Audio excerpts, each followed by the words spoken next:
Welcome to Dead Man Talking. Tonight's show, we welcome back the incredible Rico stories with another exclusive to the DMT For Us to Fear channel. And as ever, please do let us know what you thought down below in the comments box. Please do like and share. Why, it really does help build the channel and our community further. And why not hashtag TeamFEAR and DMT's Cryptid crew. And so, with that aside, let's get into tonight's story. Entitled Wings of Thunder. Let's get straight into that. Prologue. Not all monsters have fangs. Part 1. A theft of innocence. Eric was away on a mission while young Anders celebrated his second birthday. In a nice semi-rural neighborhood on the outskirts of Fort Campbell, Tammy had a small party for the young prodigy, with only a handful of kids from the cadre's children and her family. He was already bigger than the other children, and proven to be quite a mess getting into computers and electronic devices. At age 2, most children couldn't formulate sentences and read words from picture books without some coaching, but he was an exception, and proven to have superior intelligence. And the kids enjoyed the usual party with cake and games, and Anders seemed to have a great time despite his tendency to become easily bored. And as the evening wound down, the guests had all left. It was time for a bath and the usual bedtime story for some classic novel. This night, it would be a chapter from Canterbury's Tales, as Tammy and Anders settled in. As Tammy read, they both became drowsy because they were tired from the day's activities, and before long, they were both fast asleep. At about 2 a.m., Tammy was abruptly awakened by the sound of a crash and a loud car horn coming from the road in front of their house. She jumped up and stumbled to the window to see a car overturned in front of their house and with the horn blaring. She instinctively grabbed a weapon, a tack light, and her cell phone to call 911, then threw on a warm-up suit to go investigate. She locked the door behind her and advanced on the car while talking to the 911 dispatcher. She approached the car cautiously while describing the scene to the dispatcher. And as she shined her light in the car, she discovered the car was empty of a driver or passengers. She instantly dropped her phone and drew her pistol as an overwhelming feeling of panic overcame her. And she screamed, "Oh my God!" and turned to run into the house. The dispatcher heard the commotion and had already dispatched 2 deputies, but it would take a few minutes for them to arrive. And as Tammy made it into the bedroom, she shouted Anders' name, but there was no response for he was not there. She looked under the bed, made a quick search of the closet and bathroom, and ran downstairs towards the kitchen to find the back door standing partially open. She ran out of the back door in a panic, screaming for Anders, but there was only the sound of a police siren in the distance. She frantically searched, but there was no sign of her baby.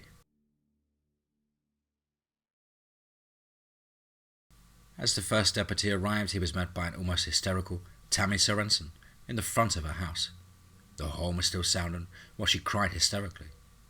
He made his way to the car and pulled the fuse to the horn, and now all he could hear was Tammy's uncontrollable crying as she repeated over and over, "My baby's gone!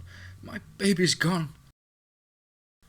Deputy Rick Poole tried to calm Tammy as Deputy Wanda James arrived, and they were now calling fire and rescue as Tammy woke Capt. Trip Kane and fell apart as she informed him of the events. Deputy James embraced Tammy and her cell phone fell to the ground with the voice of Captain Kane saying, "Hello? Hello?" Deputy Poole picked up the phone and heard Trip say, "I'll be there ASAP." And within minutes, a fire truck and rescue vehicle arrived along with a neighbour down the street. It was Tammy's old teammate, Sergeant Jack Goodson. He tried to console Tammy as he joined Deputy Poole and the fire and rescue personnel to search the house and the grounds for Anders. Part 2. Iwablu Tanka, a Great Storm. Upon arrival at the Sorensen residence, Captain Trip Kane had already called cadre members to form a search team. A helicopter and search dog would arrive at first light. When it was almost 0400, as Tammy's family arrived to console her. Tammy looked at Tripp and said, "Captain, please call Hawk and Akimi. I need them." By now, a detective from the sheriff's office had arrived and ordered everybody out of the house because it was now a crime scene. Captain Kane also had a forensic team from Fort Campbell on the way. Tripp stepped off the sign for a moment to make the call to retired Brigadier General Harrison Tate. Akimi answered, and Tripp asked her to put the call on speaker. Harry and Akimi got dressed and made plans to take their kids to a secure place on base before heading to assist in the search effort. By daylight, a crowd of both civilian and military personnel were gathered at the Sorensen residence. The entire house was being processed for evidence as a grid search was now being conducted in the surrounding area. It was discovered that the overturned car on the street was stolen the night before. A Black Hawk helicopter with a sensitive search equipment rolled in overhead. The search continued into the night, but there was no sign of young Anders. On the following morning at JTC HQ, the entire cadre, along with the Army's CID and intelligence, were gathered. Alex, Tank, Jamal, Abdul, and Lars were present also. The group were clamoring as Captain Tripp Kane entered the door. CID Agent MacDonald said that he had talked with the Sheriff's Office and to look out at all agencies, and a lookout at all agencies local, state, and federal were posted. The Sorensen phones were tapped by the FBI, and we are now waiting a ransom call. And Tripp asked, "Who could this be? Russians? Chinese?" In walks Harry and Akimi, and Hawk said, "There won't be a ransom call because they have what they want." Army Intelligence Agent Gray asked, "Then who did it?" "That bastard Severus," said Akimi, as the cadre began murmuring slurs. Agent Gray pointed to the big screen and pulled satellite imagery. A chopper left this field about 2 miles from the Sorensen residence and flew to this small airport, where 2 men boarded a high-performance twin-engine jet to this abandoned Air Force base in South Dakota. This jet was really souped up because, according to the FAA radar data, it flew at 95 Mach all the way. The average private jet can't do that. It was then that Comtech Jones announced, "Incoming call from Director Tim Ross." Tim put up imagery of the abandoned US Air Force base in South Dakota and explained, "2 F-16s just made low passes over this base and there was no sign of the jet. It has not departed, therefore it must be underground. We're trying to pull up satellite imagery for the last 48 hours. A dumb, deep underground military base was constructed under this base but was closed and sealed after the Cold War ended. About 10 years ago, the land was sold to Cerberus Agricultural. They renovated a large hangar and a dome, built some greenhouses and a few dome structures there, and that was about it. Everybody just figured that they discovered that South Dakota weather wasn't conducive to big agriculture. Just over 2 years ago, somebody started an excavation into the tunnels and resurfaced the main runway. Upon further examination, it looks as if they have unsealed and reopened the tunnel entrances. Over the last 2 or 3 months, the activity has intensified, and there are images of large steel containers being brought in. Now, the tunnels start out with a diameter of 30 feet and narrow to 20 feet deeper in. They run for miles underneath the ground, and the kidnappers might be planning to smuggle young Anders into Canada. And Chuck, there's something you should know. This is the location where your Grandpa Jack and Daniel Hawks brought 2 giant upright walking wolves to the US during World War II. Eric already has returned from his op, and he and Tammy will meet us at the airfield in 2 hours. The C-17s are prepping, so get ready to move out. Dismissed. Part 3. Kuta, Makochi, the Underworld. The teens boarded the C-17s as everybody tried to show support for Tammy and Eric. On the ride over, Abdul and Doug Phoenix got acquainted with Team Hawk. Lars and Doug Beowulf did the same with Team Wolf. Upon arrival at the base, Chuck's cousin Tommy Wolf was waiting at the airfield with a Native American man. Tommy introduced him as Wilson Hawks from the Bureau of Land Management. "My pleasure," said Wilson. "I am also the grandson of U.S. Army Sergeant Daniel Hawks. who worked with your grandpa Jack to bring the two Shang Manitou Tonka, great wolves, to mix with the other wolves of this land. Your Uncle Daniel was named after my Tankashila, or grandfather. This is the land of the Wakin Yan, or Thunderbird, as the white man calls it. Rumor says they are the reason the U.S. Air Force abandoned this base. They are still reported to be here, and about a year ago reports of men killed by them began. It is said they live underground, and this construction has disturbed them. The Chiitanka, or Bigfoot, has also been attacked, and we have found dead dogmen with their intestines ripped out. This is the way predator birds attack and eat their prey, while still alive. It is believed the cave of the great king of the Wakinyan is in our lands. We do not know how the men who came here are coexisting with them. Tommy explained that the thorough search of the buildings had been conducted and nobody was present, but there were signs that people had been here. Somebody tried to cover their tracks but wasn't completely successful. There were signs that stopped at the main underground entrance. The jet was located in a makeshift hangar dug into the side of a big hill. We will have to breach the entrances, and that is where you guys come in. Hawk and Chuck gathered with the Alphas to formulate a plan. They would split the teams, one half to the front entrance and the other to the back. Wes and Hawks explained that their shaman said this base was abandoned only after they dug the tunnels underneath and disturbed the ancient ones. There were many men killed or just never found again. It was only after the tunnels were sealed that it stopped.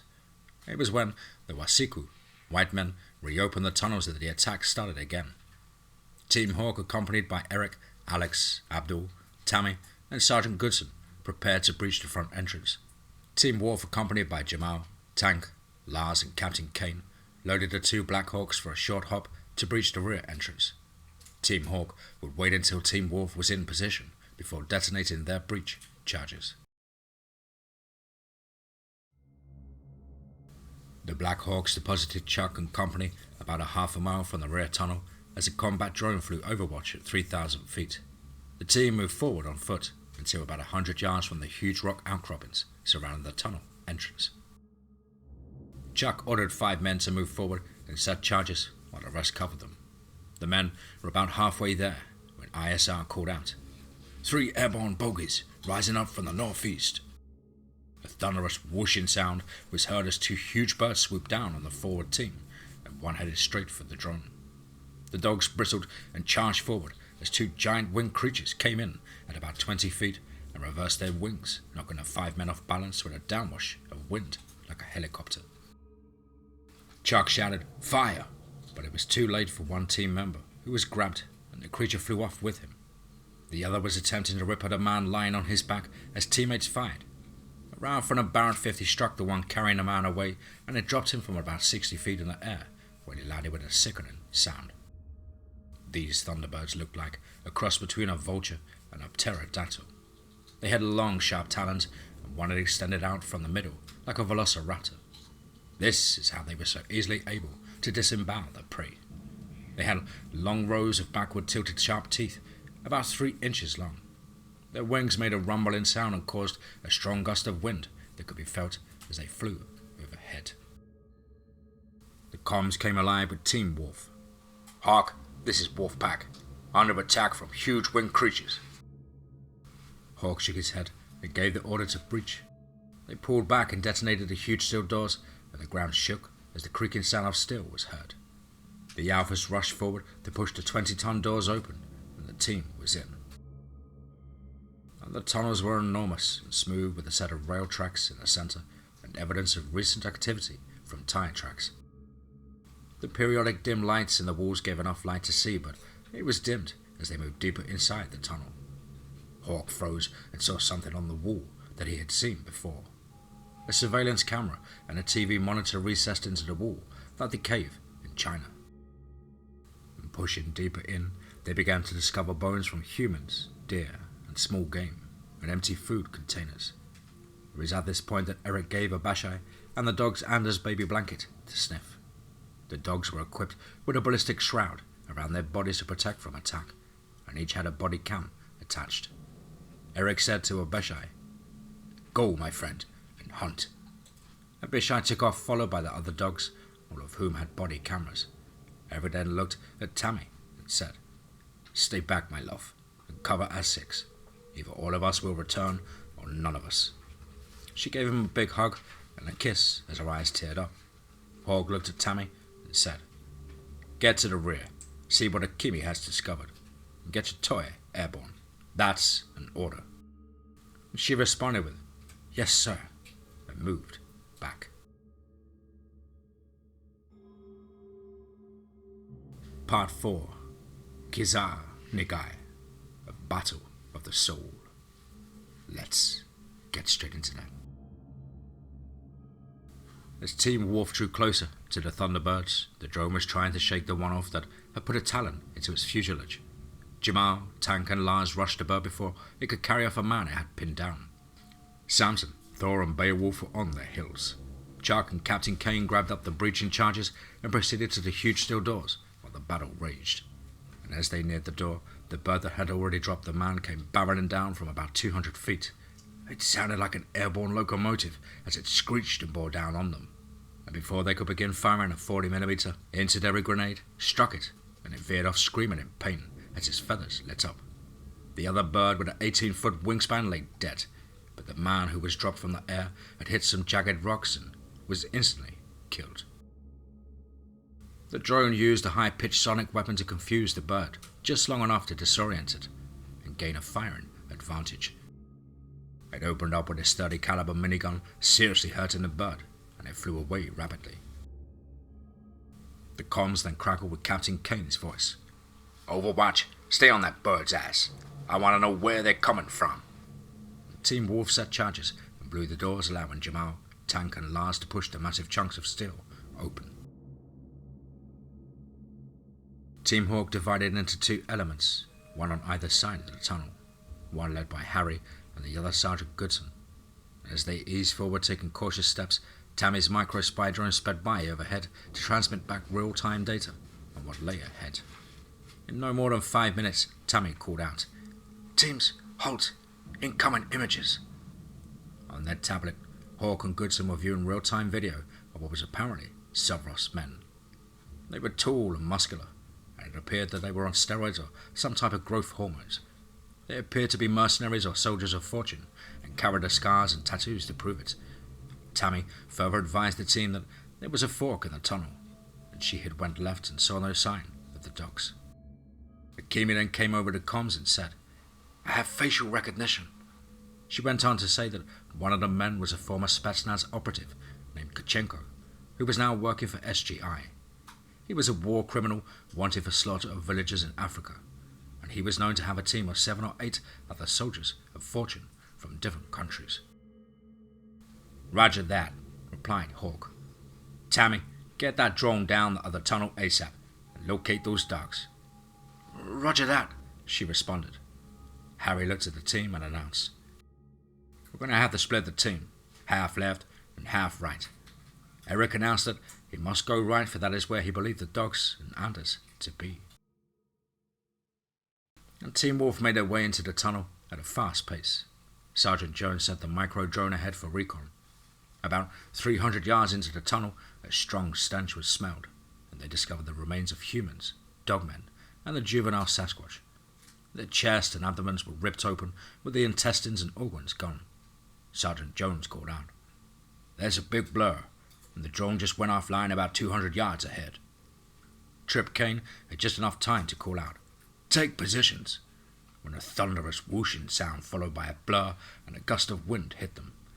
Several men were knocked to the ground as the bird landed on the back of one of the men, tearing and ripping his vest open. Another man screamed out as the bird struck its long middle talon right through the top of his chest and neck. Everybody was on the ground except for the alphas, who immediately engaged the creatures. Jamal, Tank, and Lars fired their Desert Eagles to give the remaining team members time to right themselves. Samson tried to bite onto one of the birds, but it swept him through the air with one mighty sweep of its wing. Lars picked up the Barrett 50 and managed to fire 2 or 3 rounds before the giant fowl clamped its wings together in front of it, creating a gust of wind that knocked his 395-pound frame on his back. Thor went left and Beowulf went right to flank one of the monsters, distracting it long enough for Corporal Davis to put a 40mm grenade right into his chest, knocking it back and setting fire to his feathers. Team Hawk was now preparing for battle as they crept down the tunnel with weapons ready, and Hawk whispered and then motioned for NOGs off and red tack lighting. Corporal Grant was a big man, about 6'4" and 245 pounds, who could throw a grenade better than anybody in the cadre. He looked at Grant and held up 2 fingers and pointed to his flashbangs, then gave the signal to throw them along, and signaled for the rest to advance and throw fragmentation grenades. 1, 2, 3, and all hell broke loose with explosions resonating throughout the tunnel and causing a choking smell of sulfur to fill the air. A hail of bullets now flew in both directions as Team Hawk low-crawled and crept forward. There appeared to be about 8 or 9 mercs versus Harry and his team of 10 Spec Ops. The firefight was ferocious, with one of Hawk's men struck in the hip and thigh and bleeding profusely. Corporal Grant grabbed him and dragged him to safety, while Hawk risked his life to lay down cover fire. Spec Dobson had just bettered the odds by shooting one merc in the face. The medic tended the wounded man and Corporal Grant got on Hawk 6 as he motioned for more grenades, and they inched closer. At that instant, a loud explosion occurred about 50 or 60 feet away that knocked the team off balance, causing debris to fall from the ceiling.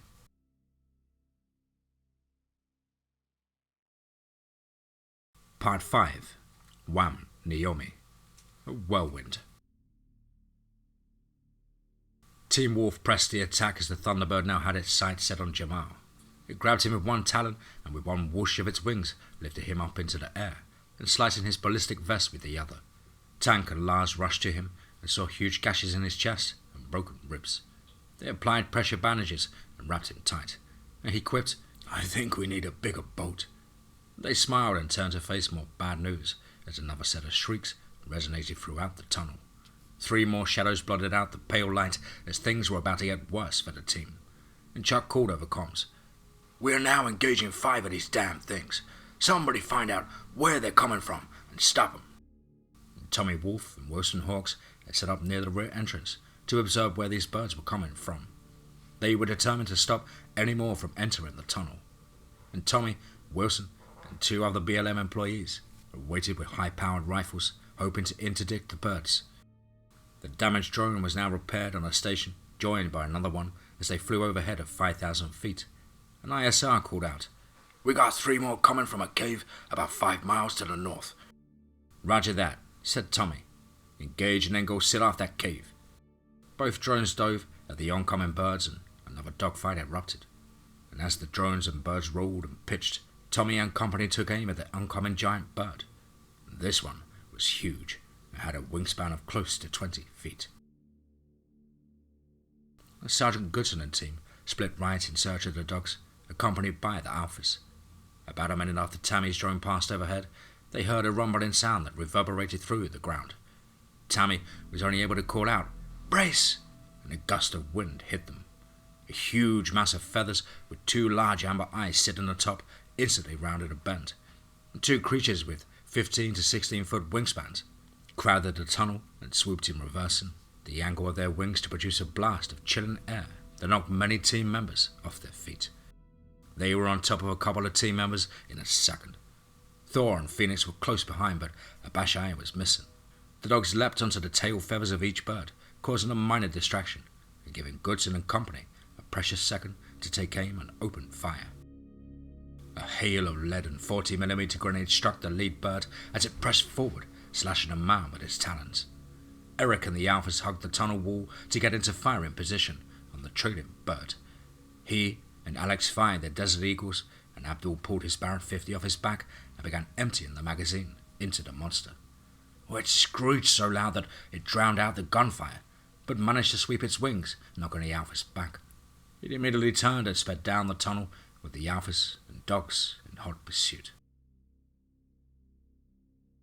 Meanwhile, at the rear entrance, Tommy and Wilson Hawks had ambushed and severely wounded a bird trying to enter the tunnel. With one wing broken, and it flopped about attempting to flee, Wilson and another man flanked it, firing several rounds from their 45-70s and finished it off. About 2,000 feet above the drones and birds were locked in an almost dead heat. Then one of the drones slid over its foe and fired a 40mm high explosive round, breaking its wing, and it tumbled to the ground. The other drone made a run on its foe with a burst from the minigun, but the fowl managed to swipe at the drone, locking its talons into it. The drone pilot called out, "I can't shake it off, we're going in!" And its talons were now stuck in the drone's wing as they spun wildly towards the ground, resulting in a huge explosion and fireball. The remaining drone called out, "ISR to Tommy," and Tommy responded, "Go ahead, ISR." "The other drone is down and I'm rolling in on that cave and you won't believe this.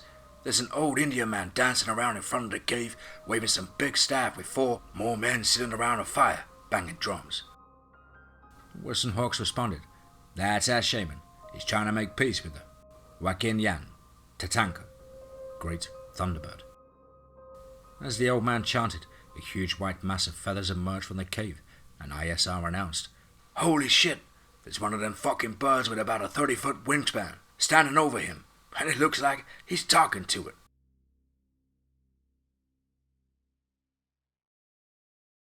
Part 6.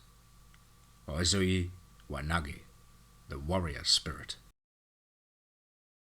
Team Hawk was now within 50 or 60 feet of Kachinko's team as bullets ricocheted off the tunnel walls.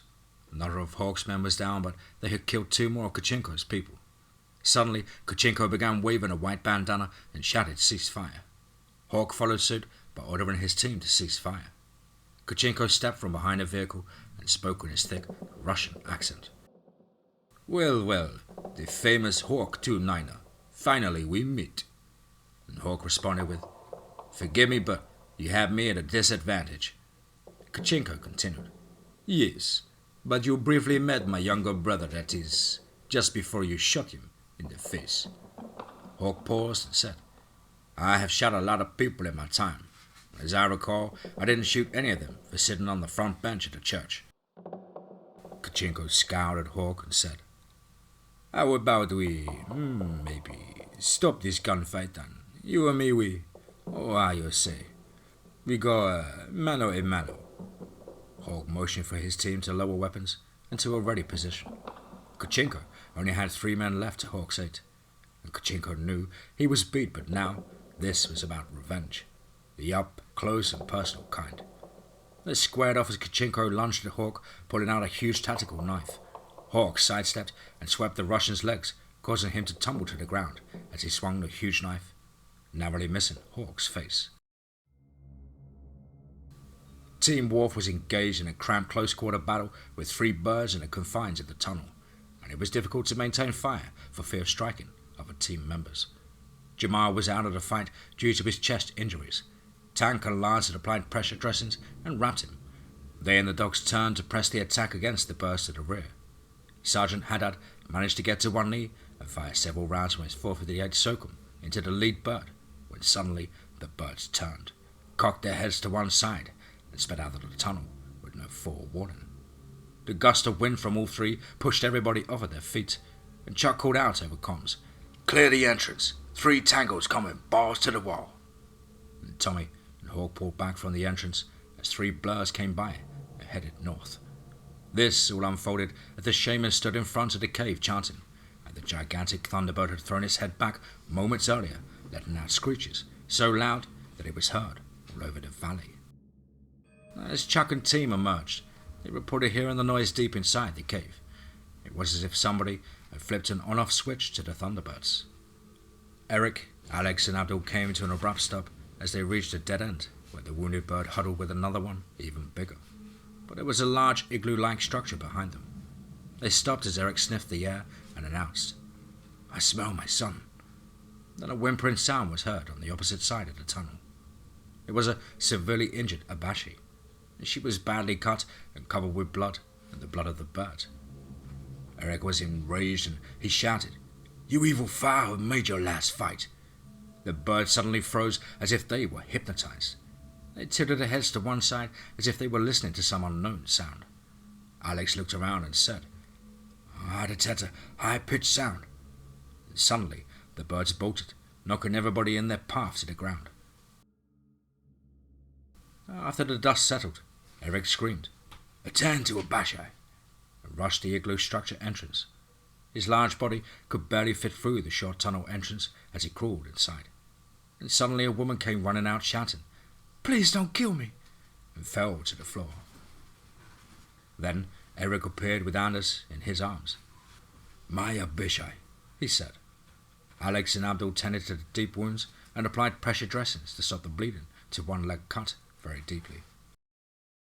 And after using several compression bandages, Alex scooped up Abishai and made a mad dash out of the tunnel. And he was followed by Eric carrying Anders.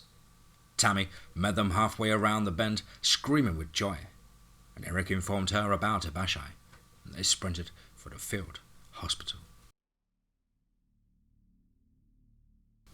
The intense fight between Hawk and Kachinko continued on as both sides were oblivious to everything that had transpired, but this epic struggle between two special operators, well, they were engaged in a hand-to-hand battle as both sides stared on as if it was a paid spectator sport.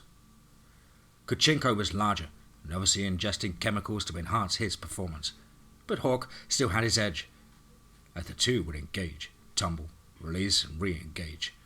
Kachinko was in a rage and spat at Harry as he cursed him in Russian, saying, "Yanni Mozik," or dirty white trash. Harry smiled and calmly replied, "Bitsa Nasilnik," or murderer and rapist. Kachinko was enraged and screamed, "Now you die," and charged at Harry with a tactical knife again. But only feet away, he threw dirt at Harry's eyes, causing him to cover his face for a split second, and Kachinko sliced Harry's arm as he sidestepped, trying to regain his vision. Suddenly, Harry breathed deep and slowed his movements, allowing his mind's eye to take over. Kachinko charged again and plunged the knife towards Hawk's abdomen. Harry deflected the attack by striking Kachinko's forearm with a strong blow, and then kicked the side of his knee, resulting in a loud crack. Kachinko groaned and crumpled to find his kneecap was dislocated. He whirled around on his good knee, pointing a small pistol that was concealed in his belt. But before he could fire, Harry dove to one side and drew his .45 from his tactical vest, ending Kachinko with a shot to the forehead. His remaining mercenaries threw down their weapons and put their hands in the air.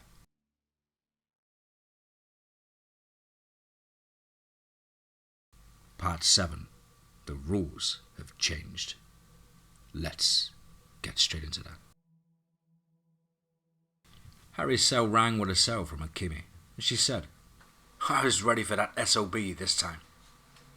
I knew he'd be watching via some of those tunnel cameras. I've hacked the feed and about to put him on screen." And Eric and Hawk ran to the nearest monitor, and there was the surprised face of Gyogi Silveros. They stared each other down for a few seconds, and then Hawk spoke. "You have stepped over the line this time." And Eric spoke up, saying, "I will not rest until you and your evil empire are done." And Silveros responded, "Nothing personal, but my empire will live on long after we are all gone." Eric scowled and said, "A famous author once wrote, 'From hell's heart I stab at thee.' You can make sure that there is no place from which I will not seek justice for this theft of innocence." Silveros's face erupted into an evil smile, and suddenly the screen went black.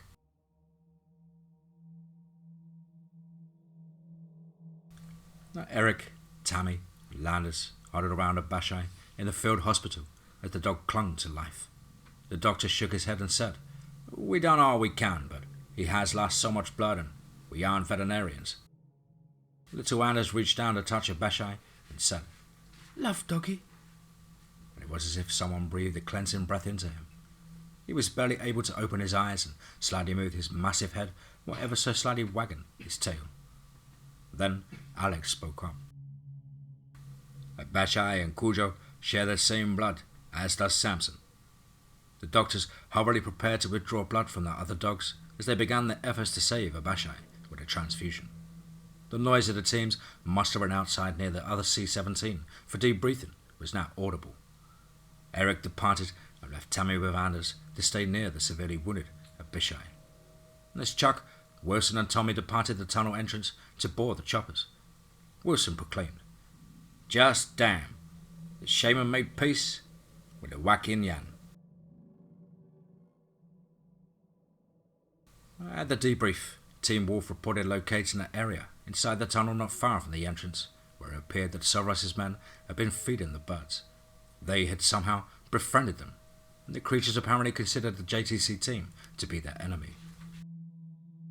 As the team ambled up to the C-17, Hawk emerged from the field hospital after getting 7 stitches in his arm. Camille put her arms around his waist, and as they walked, she said, "Darling, you're no spring chicken anymore, and we have 2 beautiful kids. Don't you think it's time to hang this up?" He gently kissed her cheek and responded with, "Yeah, I keep threatening it, but I guess you're right." He went on to share how his team lost 1 good man and had 2 others in critical condition, and that these things were weighing heavy on him. Chuck agreed and said, "Yep, and they cost us 2 great men and 3 seriously wounded." Hawk pondered for a moment and then said, "The rules have changed, and our biggest threat is no longer from cryptids, but from evil men."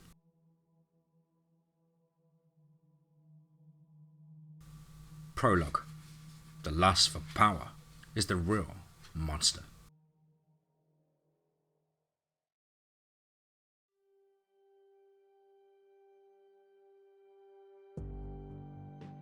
Wow.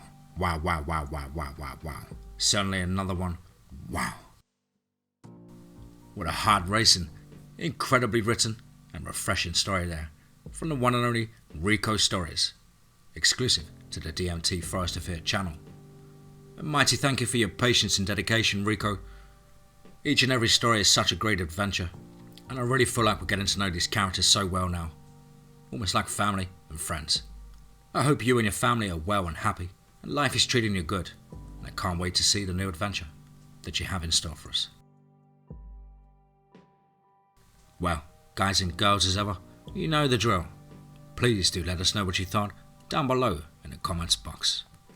Please do like and share. Well, it really does help build the channel and our community further. And why not hashtag TeamFEAR and DMT's Cryptid Crew. Now, if you're an aspiring writer or would just like to have a crack at things like myself, then please do get in touch with me at the contact email, which is, as on screen, contactthedeadone@gmail.com. I really look forward to hearing from you.